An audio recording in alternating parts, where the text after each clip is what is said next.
Padre Pio, connu comme l'homme miraculeux de Pietrelcina, mystique, stigmatisé et finalement saint, est devenu un phare de foi et d'inspiration pour des millions de personnes à travers le monde. Sa vie, marquée par la souffrance et le sacrifice, rayonnait d'une sainteté divine qui touchait d'innombrables cœurs. Alors qu'il affrontait les épines douloureuses de son voyage terrestre, le parfum de sa sainteté continuait d'inspirer et d'élever les fidèles. Dans ces derniers instants, Padre Pio a partagé avec nous 3 prédictions profondes sur l'avenir, qu'il a révélées à travers ses rencontres miraculeuses et ses actes de guérison. Ces prédictions ne concernaient pas seulement des événements futurs, mais étaient entrelacées avec des histoires plus profondes et des leçons spirituelles qu'il souhaitait transmettre à l'humanité. Parmi celles-ci, Padre Pio a également prévenu d'une période sombre que le monde allait bientôt traverser ou une période caractérisée par 3 jours extraordinairement difficiles et éprouvants. Saint vivant du XXe siècle, le chemin vers la foi de Saint Padre Pio a été nourri dès son plus jeune âge dans les murs de sa propre maison. Ses parents étaient déterminés à s'assurer que lui et ses frères et sœurs assistent à la messe tous les jours, lui inculquant un profond amour et une profonde révérence pour Dieu. Dès le début, Padre Pio a souligné l'importance de la prière, en particulier du rosaire, une dévotion qu'il a insisté pour que chaque chrétien intègre dans sa vie quotidienne. Même en tant que jeune enfant, à seulement 5 ans, il a pris la décision solennelle de consacrer toute sa vie au service de Dieu et à l'œuvre pour son royaume. Ce profond sentiment d'appel l'a conduit à poursuivre un chemin de service religieux et, à l'âge de 15 ans, son rêve de suivre les traces du Christ en tant que serviteur du Seigneur a commencé à prendre forme. Il a été intronisé frère capucin, se lançant dans le voyage vers la prêtrise. Une fois ordonné prêtre, Padre Pio fut envoyé dans la ville de San Giovanni Rotondo, où il passa le reste de sa vie au service de Dieu et de la communauté. C'est là qu'il resta fidèle à sa mission jusqu'à sa mort, profondément dévoué à ses devoirs spirituels. L'expérience spirituelle la plus profonde de Padre Pio eut lieu lorsqu'il reçut les stigmates, une grâce extraordinaire du Christ lui-même. Dans une vision, Jésus crucifié apparut à Padre Pio, l'invitant à partager sa souffrance et sa passion d'une manière unique, afin qu'il puisse participer au salut des autres, en particulier de ceux qui sont consacrés au service de Dieu. Les blessures qui apparurent sur le corps de Padre Pio et les 5 plaies du Christ reflétaient la souffrance que le Christ a endurée pendant sa crucifixion. Padre Pio lui-même a raconté le moment où il a reçu les stigmates le 20 septembre 1918. Après avoir célébré la messe et rendu grâce dans la chorale de l'église, Padre Pio a été soudainement envahi par des tremblements, pour être ensuite enveloppé dans un profond calme. Il a alors vu le Christ sous sa forme crucifiée, pleurant l'ingratitude de l'humanité, en particulier de ceux à qui des responsabilités divines avaient été confiées. Selon ses propres mots, Padre Pio a entendu une voix lui dire « Je t'unirai à ma passion ». Après que la vision se soit estompée, Padre Pio a retrouvé son calme et a vu les blessures qui étaient apparues miraculeusement sur son corps, d'où le sang a commencé à couler. Ces blessures n'étaient pas présentes avant cette expérience mystique, marquant un nouveau chapitre de sa vie de souffrance et d'union spirituelle avec le Christ. Au cours des années qui ont précédé sa mort, Padre Pio a porté le poids des blessures du Christ, endurant non seulement l'agonie physique mais aussi le fardeau douloureux du doute et des fausses accusations. Sa vie témoigne d'une foi inébranlable face à l'adversité. Parmi les nombreux trésors spirituels vénérés par l'Église figurent le suaire de Turin et le Volto Santo, le Saint Visage, qui aurait été l'un des linges funéraires de Jésus, caché pendant des siècles. Selon une ancienne légende, une femme nommée Véronique aurait offert son voile à Jésus pendant son voyage au Golgotha pour essuyer son visage, et lorsqu'il le lui aurait rendu, une image de son visage s'y serait miraculeusement imprimée. Ce voile, qui sera plus tard connu sous le nom de suaire, est considéré par beaucoup comme le même tissu mentionné dans l'évangile de Jean, qui a été retrouvé dans le tombeau le matin de la résurrection du Christ. Le suaire, comme le suaire de Turin, revêt une signification profonde dans la tradition chrétienne. Cependant, contrairement au suaire, l'image sur le suaire n'est pas celle d'un homme sans vie, mais celle d'un homme bien vivant, le Christ, triomphant de la mort. Le père Domenico II, prêtre capucin et ancien gardien du sanctuaire, se souvient d'un événement étrange qui s'est produit le matin du 22 septembre 1968. Alors qu'il préparait le sanctuaire, il a été étonné de trouver Padre Pio agenouillé en prière devant le Saint-Face. Le père Domenico, qui avait visité le Suaire de Turin un an plus tôt, a péri plus tard dans un tragique accident, mais le souvenir de ce moment nous rappelle profondément la profonde dévotion de Padre Pio et son lien mystique avec les images sacrées de la Passion du Christ. Au cours de toutes ces expériences extraordinaires, Padre Pio a non seulement vécu une vie de profond dévouement spirituel, mais il a également laissé un héritage de foi et de prophétie aux générations futures. Ses prédictions et ses expériences mystiques continuent d'inspirer et de mettre au défi les croyants, les encourageant à réfléchir à leur propre cheminement spirituel et à adopter les profondes leçons de dévotion, d'humilité et de sacrifice qu'il a incarnées tout au long de sa vie. Alors que Padre Pio était gravement malade et approchait de la fin de son voyage terrestre à San Giovanni Rotondo, on disait aussi qu'il se trouvait à 200 km de là, un événement marquant l'une des dernières manifestations de son remarquable don de bilocation. Ce phénomène surnaturel, ainsi que ses blessures visibles, sont devenus des sujets de doute et de scepticisme, tant à l'intérieur qu'à l'extérieur de l'Église. Dans les heures qui ont précédé sa mort, Padre Pio, profondément conscient de son décès imminent, a réfléchi sur le linceul du Christ. Après avoir porté les blessures visibles du Christ pendant 50 longues années, l'âme de Padre Pio a cherché quelque chose au-delà de la souffrance physique qu'il avait endurée, une connexion à l'image du Christ ressuscité, non pas au Christ crucifié, une réalité qu'il avait vécue pendant 5 décennies, mais au visage ressuscité de Jésus. Les jours précédant la mort de Padre Pio en 1968 furent parmi les plus extraordinaires de toute sa vie. Pendant un demi-siècle, les blessures visibles étaient devenues une partie indissociable de son identité, à tel point qu'il était presque impossible pour quiconque, y compris Padre Pio lui-même, d'imaginer sa vie sans elles. Ces stigmates n'étaient pas seulement un symbole de sa souffrance, mais ils sont devenus si centraux dans son existence qu'ils ont façonné la façon dont le monde le voyait. D'une certaine manière, nous n'aurions jamais entendu parler de Padre Pio sans ses blessures. Mais elles n'étaient pas pour lui, elles étaient pour nous. À travers elles, la vie et la mission de Padre Pio ont été rendues visibles au monde, servant de signe de l'amour et du sacrifice divin. Au début des années 1960, la santé de Padre Pio commença à décliner et, en 1968, il dut se déplacer en fauteuil roulant. Pourtant, le 22 septembre de cette année-là, malgré sa santé défaillante, il célébra la messe, un dernier cadeau au groupe de prière venu de tous les coins du monde pour l'accompagner.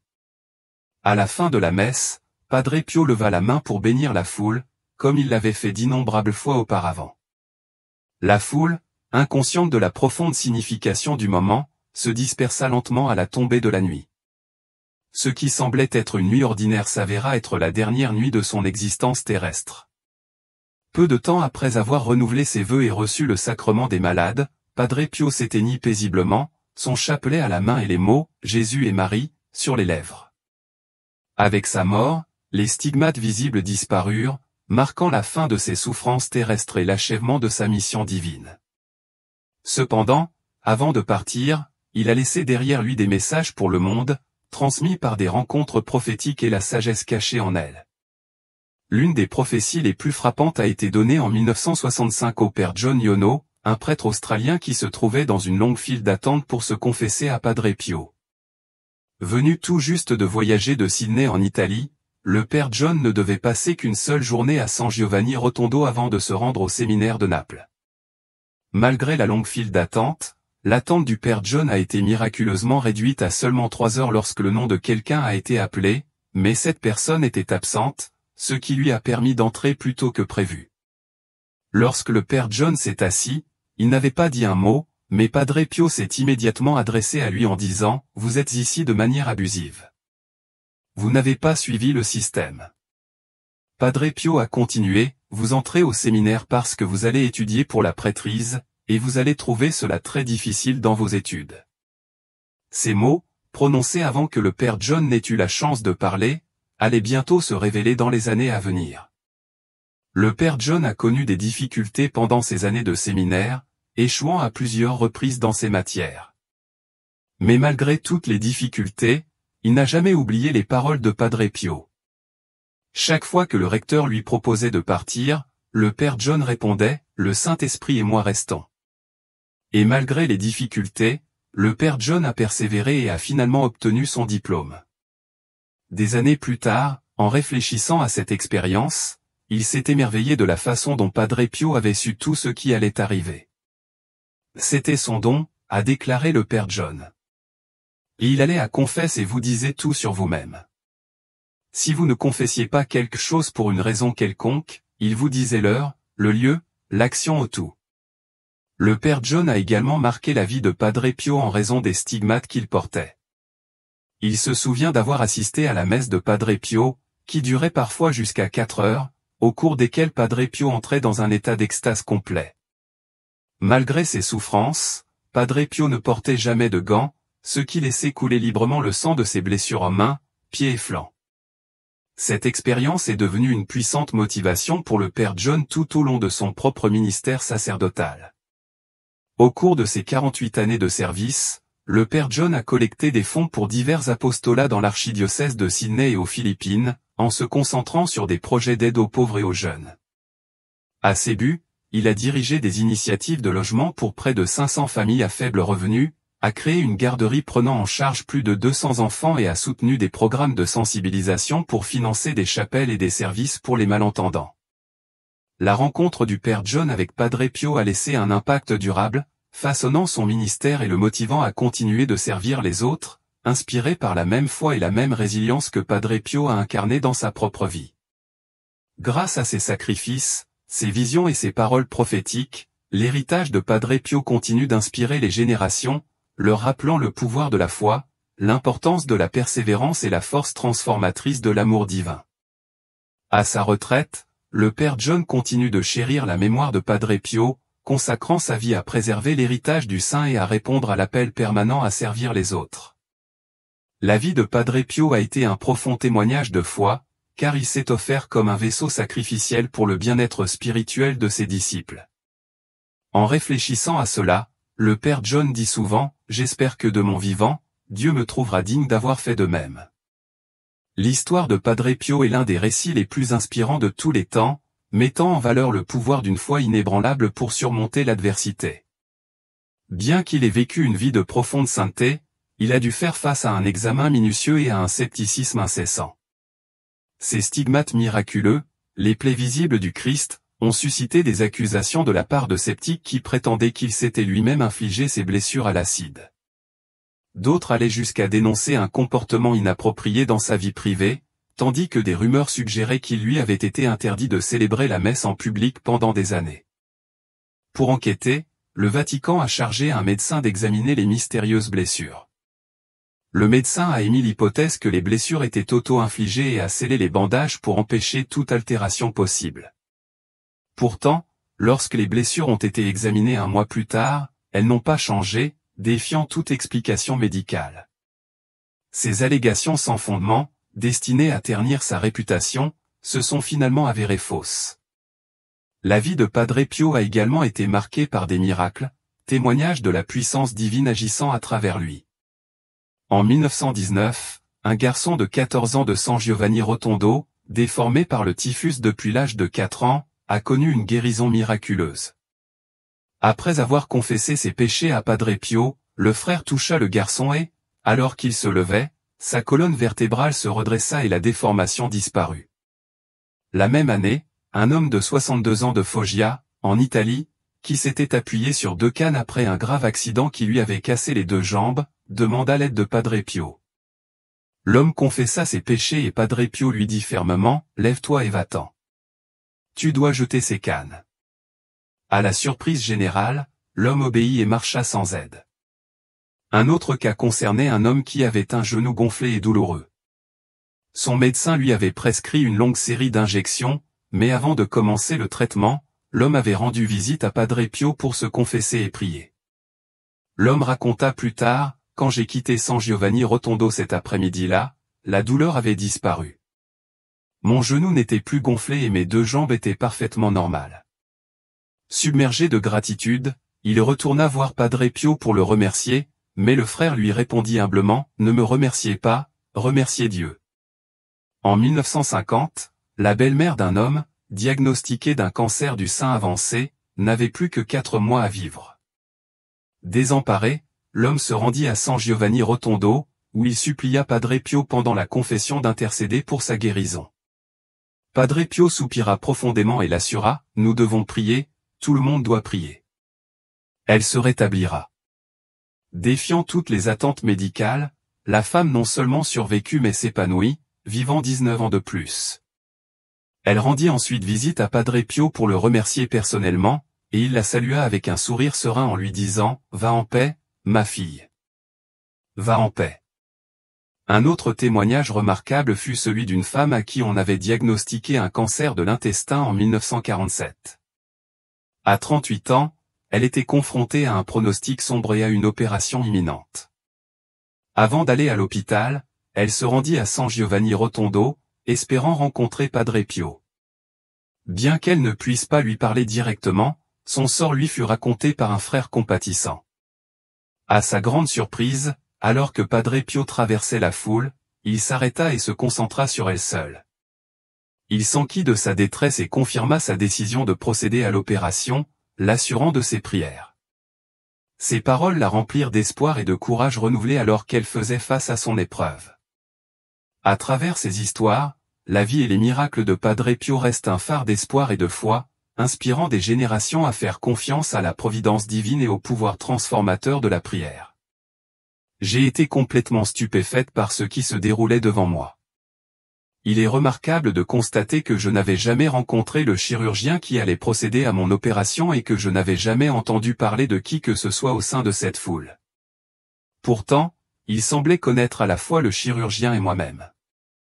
Ce moment m'a rempli d'un sentiment de paix et d'espoir alors que je me préparais à l'opération qui m'attendait. Le chirurgien a été le premier à parler de quelque chose de vraiment extraordinaire, un miracle. Malgré les résultats radiographiques précédents qui indiquaient un cancer, le chirurgien a procédé à une appendicectomie.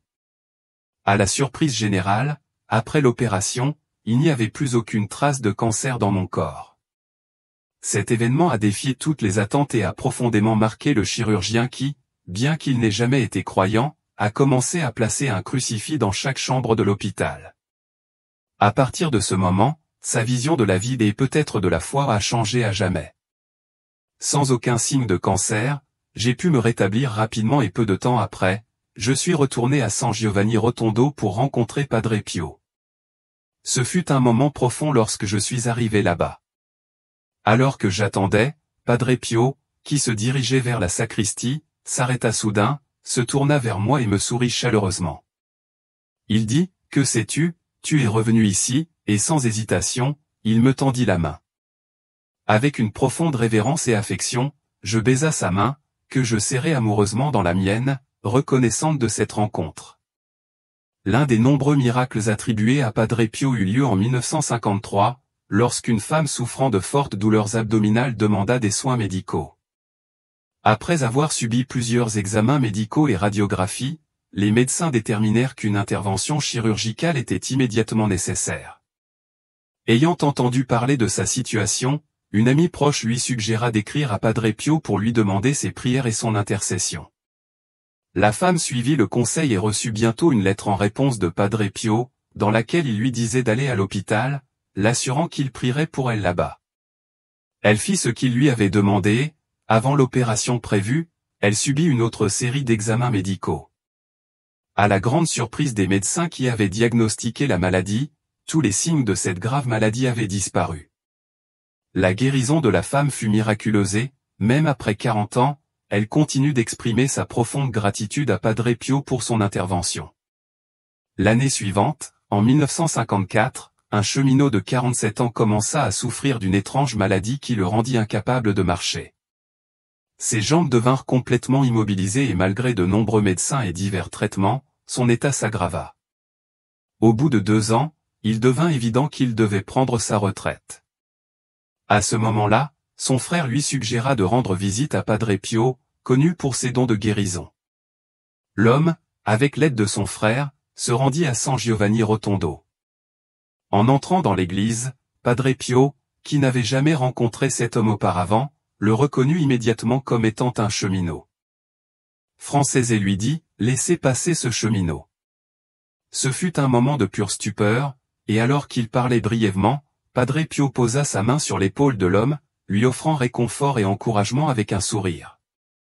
Miraculeusement, Alors que l'homme quittait Padre Pio, il découvrit qu'il pouvait marcher de nouveau, libéré de la maladie débilitante qui le tourmentait depuis si longtemps. En 1919, un prêtre amena son ami, Lolo Peña, rendre visite à Padre Pio. Peña était complètement aveugle, incapable de voir quoi que ce soit avec aucun de ses yeux. Le prêtre espérait que Padre Pio pourrait faire un miracle pour son ami. Lorsqu'ils se rencontrèrent, Padre Pio regarda Peña et dit, « Le Seigneur ne t'accordera pas la grâce de la vue physique à moins que tu ne reçoives d'abord la vue pour ton âme. Après ton baptême, le Seigneur te rendra la vue. » Malgré l'opposition de sa famille, Peña alla de l'avant et se fit baptiser. Dans les mois qui ont suivi, sa vue a été complètement restaurée et pendant les 30 années qui ont suivi, il a bénéficié d'une vue parfaite. Une autre histoire extraordinaire concerne une jeune fille nommée Gemma de Oro, qui est née aveugle et n'avait pas de pupille dans aucun de ses yeux. Lorsqu'elle a rendu visite à Padre Pio, une guérison miraculeuse a eu lieu. Après leur rencontre, Gemma a recouvré la vue et ce qui a rendu ce miracle encore plus extraordinaire était le fait que, bien qu'elle puisse maintenant voir, elle n'avait toujours pas de pupille dans les yeux, un témoignage de la nature divine de la guérison qu'elle a vécue. La foi inébranlable de Padre Pio et son lien profond avec le pouvoir de guérison de Dieu étaient remarquables. Sa vie et son ministère témoignent des miracles extraordinaires qui peuvent résulter de la foi, de la prière et de la volonté divine de Dieu. Padre Pio n'était pas seulement un instrument de la grâce de Dieu, mais aussi un exemple vivant d'amour, de miséricorde et de guérison en action. En réfléchissant à la vie de Padre Pio et aux miracles qui lui sont attribués, nous nous rappelons que la lumière de Dieu continue de briller avec éclat, même dans les moments les plus sombres. Padre Pio lui-même a prédit une période de grandes épreuves et de châtiments pour le monde à cause de ses péchés. Il a dit, « Gardez vos fenêtres bien couvertes, ne regardez pas dehors, allumez une bougie bénie qui suffira pour plusieurs jours, priez le rosaire, lisez des livres spirituels, faites des actes de communion spirituelle et accomplissez des actes d'amour qui nous sont si agréables. Priez les bras tendus ou prosternez-vous sur le sol pour que de nombreuses âmes soient sauvées. Ne sortez pas de la maison, fournissez-vous suffisamment de nourriture. Les puissances de la nature seront ébranlées et une pluie de feu fera trembler les gens de peur. Ayez courage.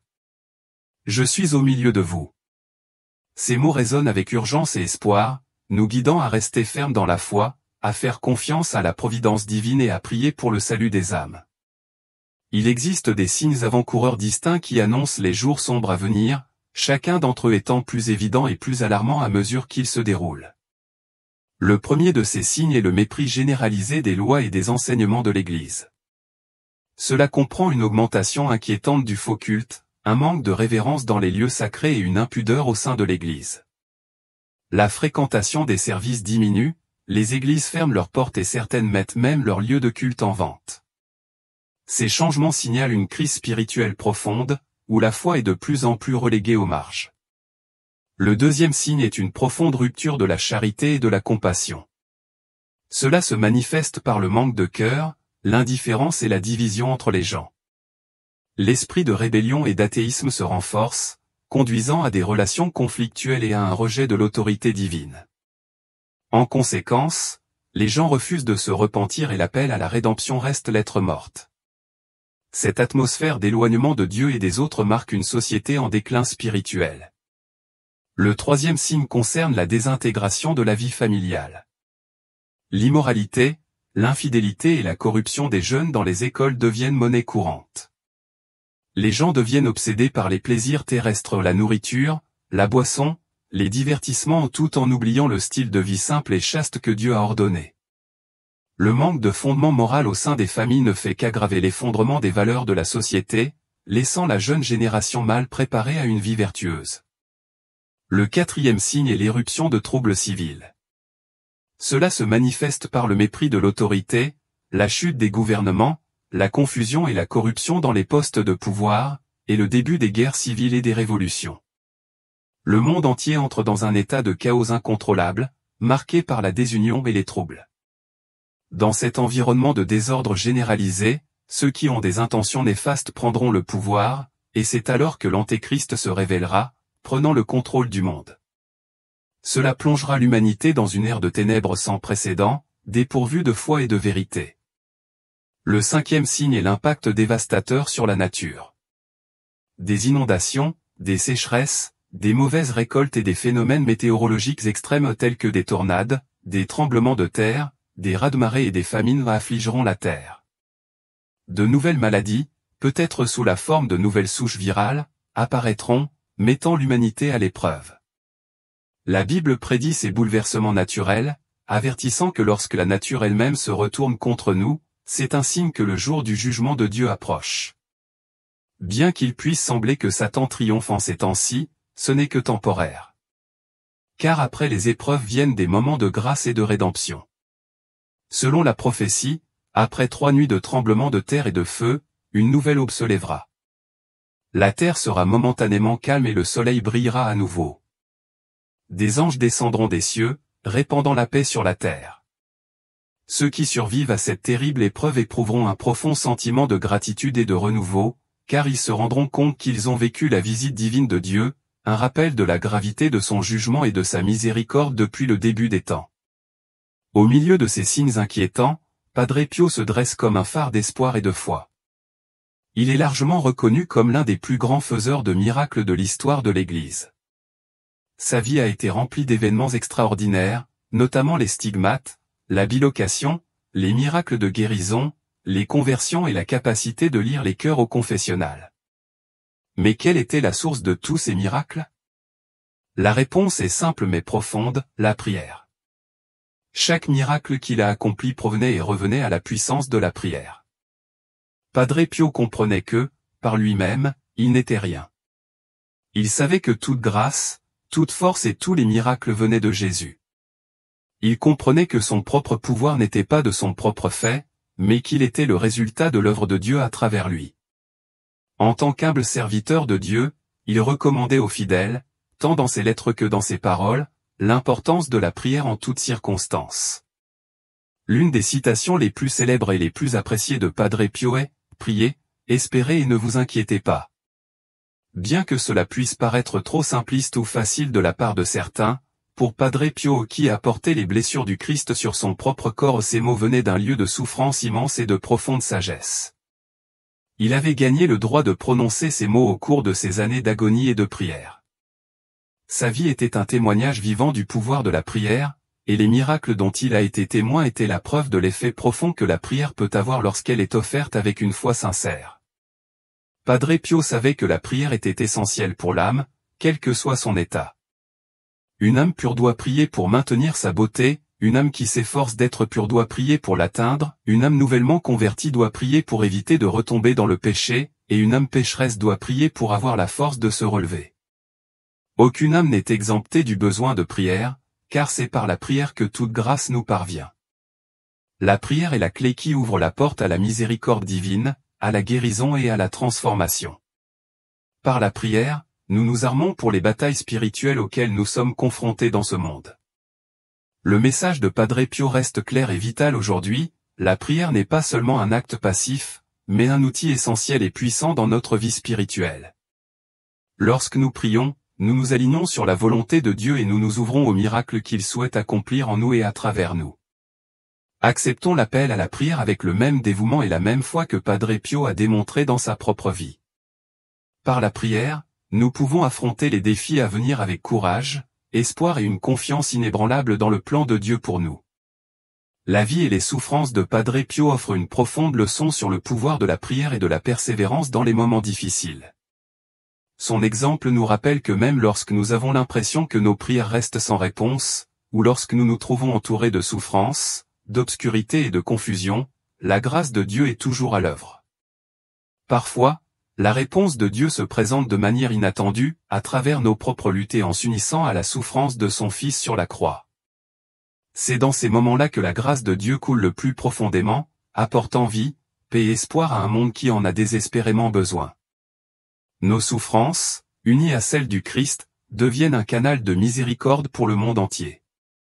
Tout comme l'eau vive jaillit du cœur de Jésus, symbolisée par les rayons de l'image de la divine miséricorde, elle jaillit dans la vie de saints comme Padre Pio. Les rayons rouges et pâles qui émanent du Sacré-Cœur de Jésus représentent les grâces qui nous parviennent par les sacrements, le baptême, la confession et l'Eucharistie. ces sacrements nous apportent la grâce de la miséricorde de Dieu et, par eux, l'eau vive jaillit en nous. Cette eau, que nous sommes censés boire abondamment, n'est pas seulement pour notre propre bien, mais aussi pour le monde qui nous entoure. C'est la miséricorde de Dieu qui atteint par le corps du Christ, apportant la lumière dans les endroits les plus sombres, la vie à ceux qui est mort et l'espoir à ceux qui sont désespérés. Padre Pio nous a montré la manière de vivre cette miséricorde. Sa vie, marquée par sa prière profonde et sacrificielle, a été vécue au service des autres.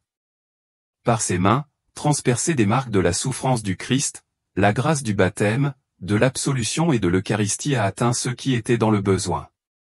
Ses pieds, marqués par l'usure de ses nombreux voyages, le portaient vers ceux qui souffraient. Son cœur, toujours ouvert à l'amour divin, reflétait un amour pour les autres qui transcendait la compréhension humaine. La vie de Padre Pio, marquée par ses blessures, était un reflet de la croix, et à travers elle, il portait dans la prière le fardeau d'innombrables âmes. Padre Pio n'attendait pas simplement dans son confessionnal, attendant que les pécheurs viennent à lui. Il vivait dans une prière constante, souffrant pour les perdus et les brisés. Sa vie était une offrande continuelle pour le salut des âmes, en particulier pour celles qui avaient le plus besoin de miséricorde. Il nous a demandé de prier non seulement pour les bons et les vertueux, mais aussi pour les pécheurs et les indignes. Son appel était clair, ne priez pas seulement pour les mauvaises personnes, priez plus longtemps pour elles, souffrez pour elles et intercédez en leur faveur. Priez pour ceux qui vous agacent, pour les parias, pour ceux qui, selon vous, méritent d'être punis. Jeûnez et priez pour les brebis perdues, pour les criminels et même pour ceux qui semblent irrécupérables. En faisant cela, vous pouvez être l'instrument par lequel ils sont sauvés, épargnés de la séparation éternelle d'avec Dieu.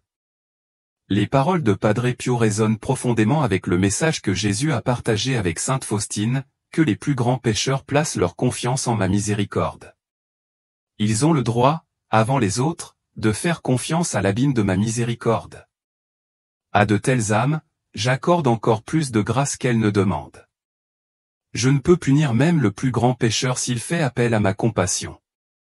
Mais au contraire, je le justifie dans mon insondable et insondable miséricorde. Jésus nous promet qu'avant de venir en tant que juge juste, il ouvre grand la porte de sa miséricorde. Ce sont seulement ceux qui refusent d'entrer par cette porte qui doivent faire face à sa justice. Nous avons reçu un don extraordinaire, le message et la dévotion à la divine miséricorde. Grâce à cette dévotion, nous sommes assurés que nos prières pour les pécheurs seront entendues. Le chapelet de la divine miséricorde est un puissant outil d'intercession, non seulement pour nous-mêmes, mais pour tous ceux qui ont besoin de la miséricorde de Dieu. Par la vénération de l'image de la divine miséricorde et par la prière à 15 heures, heure de la passion du Christ, nous pouvons nous joindre à sa souffrance et implorer la grâce de la conversion, de la guérison et du salut pour nous-mêmes et pour les autres. La vie de Padre Pio était une vie de prière incessante, et son exemple nous met au défi d'adopter cette attitude. La prière est la même, persévérante, quotidienne et pleine d'amour. Il nous a montré que la prière n'est pas seulement un moyen de communiquer avec Dieu, mais aussi une façon de faire face à chaque défi, crise et croix. Lorsque nous prions, nous espérons et nous avons confiance, même au milieu des épreuves. Priez, espérez et ne vous inquiétez pas, n'était pas seulement une phrase réconfortante de Padre Pio, c'était un commandement né d'années de souffrance et d'une profonde sagesse spirituelle. Et c'est par cette prière et cette espérance, fondée sur la foi, que nous pouvons renouveler la face de la terre, apportant miséricorde et grâce à un monde blessé. Prions les uns pour les autres, afin que nous puissions tous vivre le message de prière que Padre Pio a partagé avec nous, en intercédant pour les pécheurs, pour ceux qui sont dans le besoin et pour nous-mêmes. Je prierai pour vous, et je vous demande de prier pour moi, afin que nous puissions mettre en pratique les paroles mêmes que nous prononçons et suivre l'exemple de Padre Pio dans nos propres vies. Ensemble, par la prière, nous pouvons apporter de grands changements et offrir à notre monde l'espoir et la guérison dont il a si désespérément besoin.